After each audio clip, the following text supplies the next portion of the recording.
Magandang tanghali po mga kababayan. Talaga napakaganda ng preskong hangin. Nandito kami mga kababayan sa ilalim ng puno ng mga mangga. Ang dami po mga kababayan, no? Ang sarap maglakad at lumanghap ng hangin, sariwang hangin mga kababayan.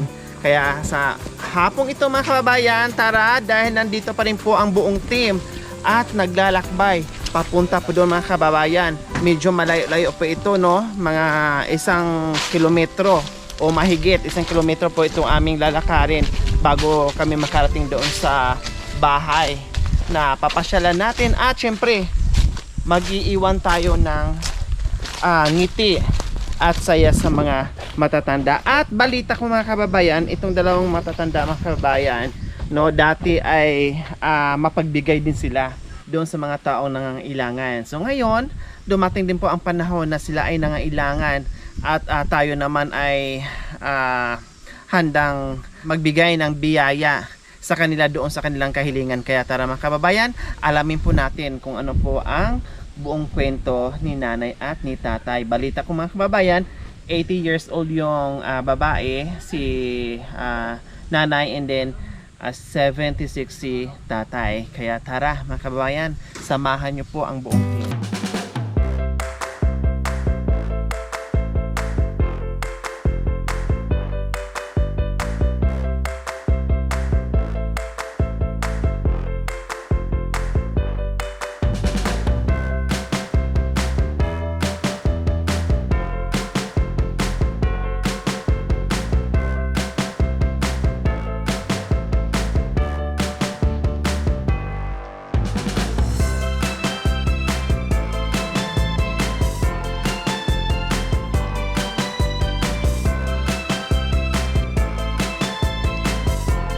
So ayan po mga kabayan, nakarating na rin kami at nandito na si nanay at si tatay.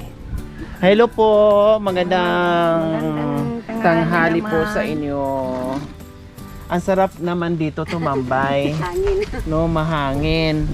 At nandito kayo sa gitna ng bundok, no? O si nanay, anong pangalan? Carmelita, sir. Carmelita. Ilang taon na po kay nanay Carmelita? 80 kung nakum. 80. Wow! Magi-80 na po kayo itong July at malapit na po ang birthday nyo. Malapit na nga po. Oh. Ang haba naman ng buhay ni Lola Carmelita. Siguro mahilig kayo sumaya ng Let Me Love Me Carmelita. No, alam ko na ang pangalan ni Lolo. Ni tatay. Artemio. Ay, akala ko Carmelito. Artinio. O ilang taon na rin po si tatay Artinio? 76 niya. 76. So, mas matanda po kayo ng konti sa kanya. Oo. Wow. O, kumusta naman po ang buhay-buhay? Mahirap pong buhay O, namin. bakit naman nasabi niyong mahirap ang buhay-buhay po? Wala naman kaming sinasakaan. Na itong anak kong bunso galing sa Maynila. Opo. Anong trabaho po doon? Ukay-ukay lang. Oh. Ngayon, may sakit na siya, hindi makaupo, ay makatayo. Siya pang nagbibigay ng pangbili namin ng pampers niya. Nagdadiaper na po si Nagdadiaper, tatay opo. Artinio. Bakit ano pong sakit? Aywan ka, bigla lang po, nagkaganyan. Na hindi na po makalakad. Hindi na po, hindi pa makatayo. Kung hindi mo, Bakit hindi niyo po napacheck up? impacheck up na namin. O anong sabi po? Aywan ko nga po, kung sabi nila, ay ganyan na lang daw. Dahil sa katandaan. Opo, sana, siguro. Pero kayo, kahit papaano, awa ng Diyos, malakas pa po kayo. Opo, pero noon, nagpa-opera naman ako ng natamaan ng yung tambutso ng, ba yan? Motor. Bakit? Ito, naalis, muntik nang kukunti na lang ay hindi maalis itong kwan. Bakit naman natamaan? Aywan ko nga, kumukuha ako ng kwan. Inabot ko yung pangkuhan ko ng sabon na Tide. O, tapos po? Tapos, aywan, hindi ko na bigla nakita na pumasok dito. Hindi nyo na namalayan. Dito na lang sana ako. Ilan po ba ang anak ni Lola Carmelita? Ay na, 8 po. pero patay na yung isa. So 7 na lang po ang Opo. natira. So kumusta naman po ang buhay-buhay nila? Siyempre 7 ang anak at tulong-tulong sila nabibigay sa yung inyo. ikawalaw, namatay sa Opo. sakit na leukemia. Opo, tapos yung 7 na natira, Yung 7 natira, may asawa na. Yung mga, ito na lang ang walang asawa. nasa inyo po. Wala sa akin yan. Bunso. Yan, bunso. Oh, wow. Mainam at kahit papaano may natira at nag-aalaga sa inyo. Opo. No, kasi kung lahat ay puro may mga asawa, ay kawawa lalo po kayo. No, lalo na sa kalagayan ni Tatay Artinio ay kailangan talaga na sabi nyo, hindi na makatayo kung hindi siya alalayan. Opo. Hindi nyo na po kayo kung kayo lang pong dalawa ni Tatay na magkasama sa bahay. Di ba po? Opo. Oh, di ba? Oh, anong tanghalian po natin kanina? Ang tinanghalian namin kanina, yung gulay. Wow, kaya pala humaba ang buhay nyo kasi gulay. Anong klaseng gulay po? Anong luto? Sitaw at saka ampalaya. Wow, paborito ko po yan. Dinengding po ba? Opo. Tapos, anong sahog? May nung konting naman na isda na. Tapos may prito pang isda. Opo. Wow, ang sarap. Sayang di ko po naabutan ang lunch nyo. Dito na sana ako kumain. Sana Oh. Lolo Artenio, kumusta po kayo? Po? Ganito lang. Hindi pa masyadong kuwan. Hindi masyado nakakarinig. Opo. At parang hirap magsalita si Tatay Artenio. Okay lang po kayo? Kayo ay hindi na makakatayo. Hindi na. Umiyak na naman. Umiyak. Pray lang po ha. Magdasal lang po tayo, Lolo ha. Ay Tatay Artenio ha. Talagang ganyan ang buhay. At kahit papaano, nandito naman si nanay. At nandiyan naman po ang bunsong anak nyo na talagang nakaalalay po sa inyo. No, walang imposible, Tatay Artenio, pag tayo ay tinawag natin ang pangalan ng Panginoong Diyos, walang imposible po. Hindi tayo pababayaan. Basta magtiwala lang at go lang ang buhay. Kahit mahirap, no? Ganyan lang talaga, kasama po yan habang tayo ay nabubuhay. No, basta ang importante makaraos po tayo sa araw-araw. No, Tatay Artenio, Oh, nalungkot at naiyak si Tatay Artenio. Siyempre, siguro na-miss niyang Yung buhay niya noon. yung buhay niya noon na malakas pa siya, na kaya pa niya magtrabaho, yung ganon. Alam naman natin yung mga tatay na pag yung tumanda na hindi na kayang magtrabaho, yun ang unang namimiss nila sa buhay nila, yung magtrabaho, yung maghanap buhay. Kasi nga yung kaya marami at tayong natutulungan ng mga seniors natin na napapansin niyo po mga kababayan, ang dami kong mga seniors na natutulungan na sa kabila ng kanilang edad, no?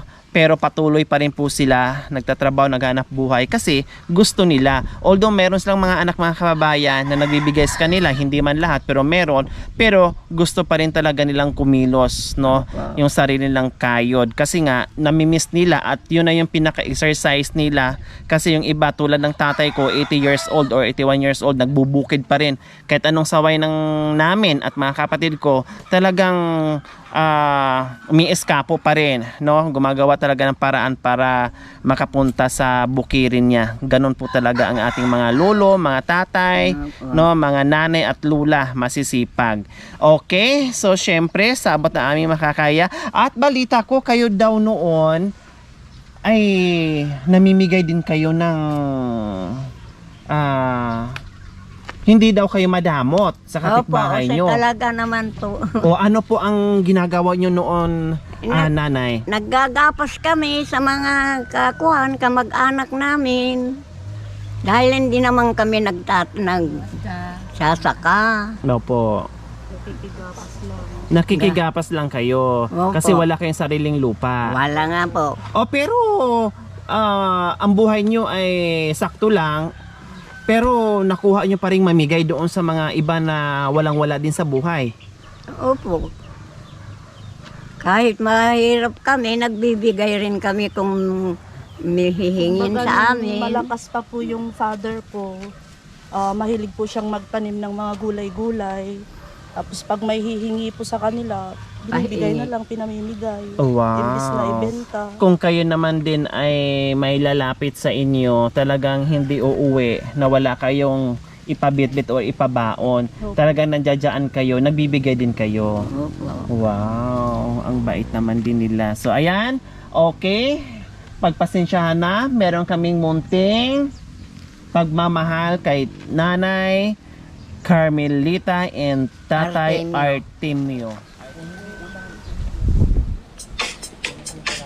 Okay, pasok Marillos. Wow! Dahan-dahan sa butuhan. Oh, kalas. Mamaya lumaga pa ka dyan. Oh. Wow, double step. Ang galing mag-double step. Oh, double step. Double step ni Kabuto. Manang-mana sa lulo niya. So, hindi na Double step mo daw, gayahin. China-challenge ka ni ano. China-challenge ka ni Kabuto. Double step mo daw, pakitaan mo. Kung gusto mo, gawin mo 3 step. Triple step. O, triple step. O, sige na, bili. Triple step.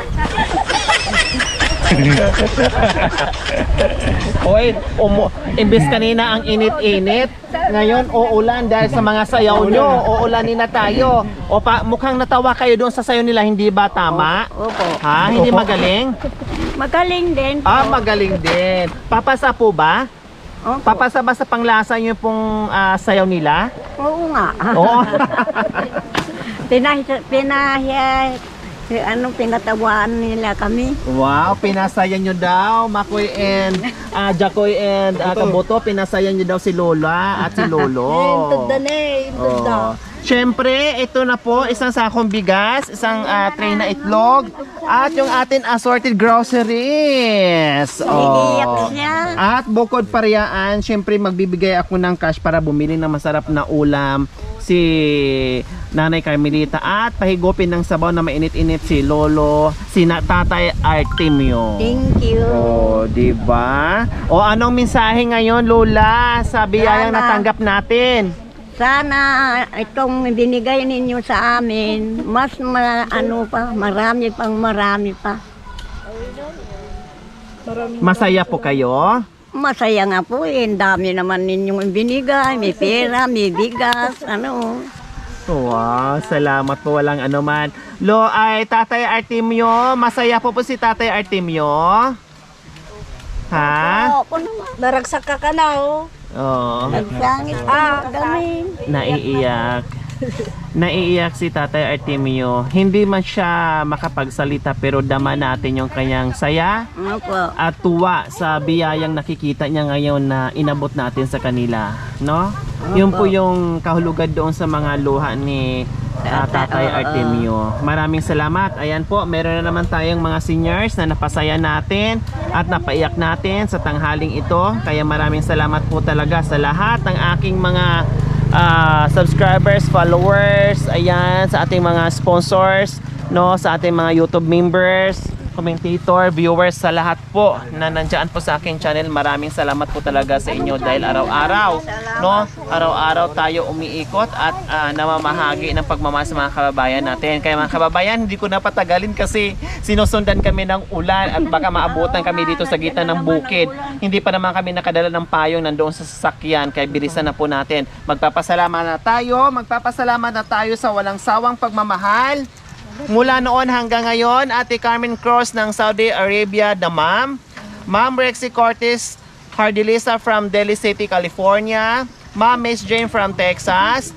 Ma'am Terry Arca from Seattle, Washington. Maraming salamat po sa inyong ginitoang puso. Nawa ipagpalain pa tayo ng Panginoong Diyos araw-araw. Nawa ibigyan pa tayo ng kalakasan ng katawan sa araw-araw. Nawa ibigyan pa tayo ng mahabang buhay upang sa ganon ipagpatuloy po natin yung ating pagbibigay ng pagmamahal sa mga kababayan natin. Kahit saang sulok, kahit saang lupalok po yan mga kababayan, mahirap man, umulan man, bumagyo man, uminit man, susuungin po natin yan mga kababayan. Hindi natin iindahin ang ginagawa natin para lang makapagbigay tayo ng pagmamahal sa mga kababayan natin. Maraming salamat po. So mga kababayan, huwag niyo pong kalimutan paki-share and subscribe sa aking YouTube channel, Lori Aquino Talita. Maraming salamat po. God bless us all. Bye po, Tatay Artemio and Lola Carmelita. For the first time.